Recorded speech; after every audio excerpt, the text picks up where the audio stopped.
si Brandon, asan ka?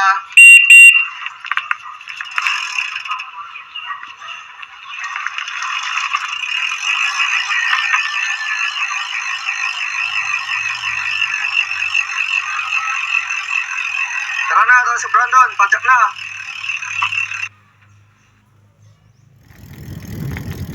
Ay, update na naman tayo.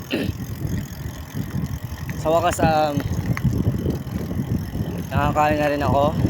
Kaya may lakas na naman ako ulit sa pagpapadyak. Hindi kasi biro-biro itong gagawin ko.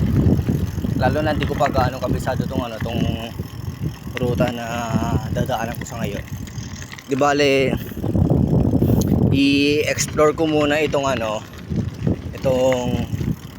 way na ito. Ayan o, bayan ng Natividad, Natividad Pangasinan, 4 kilometers. Ayan, para makarating sa town proper.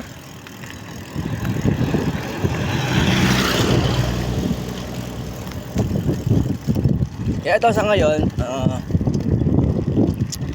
katapos ko lang kumain dun sa may isang kainan dito sa may San Quintin, Pangasinan.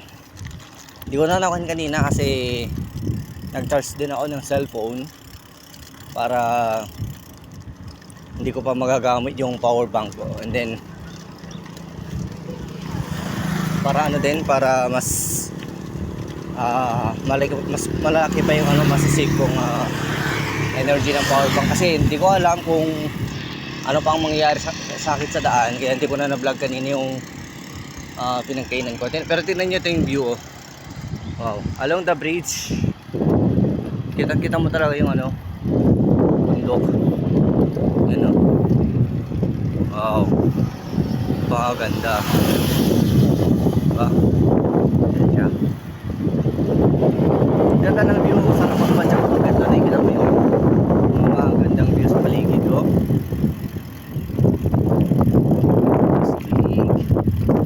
Galing, you know.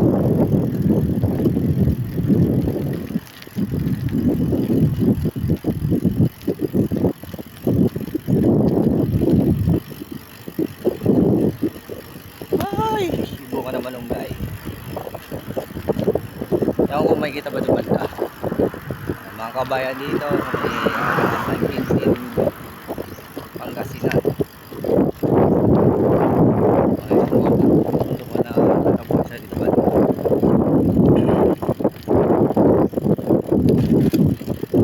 Yan, ito rin mga mountains.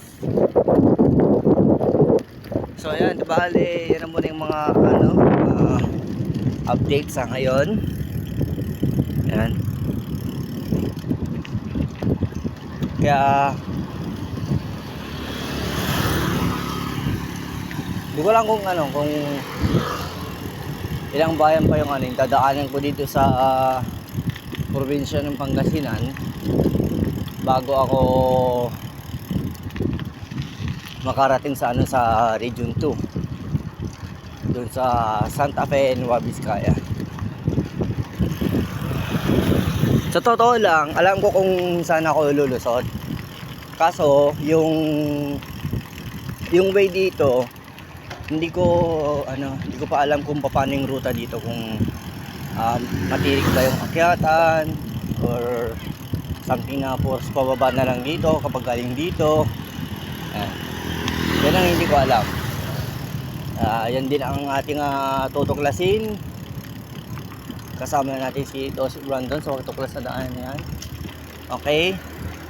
So meron pang 3 kilometers sa town proper ng Natividad. Di bale, yan lang muna yung update. At padyak muna ako ngayon. Tapos kita-kits na naman ulit mamaya. Yan.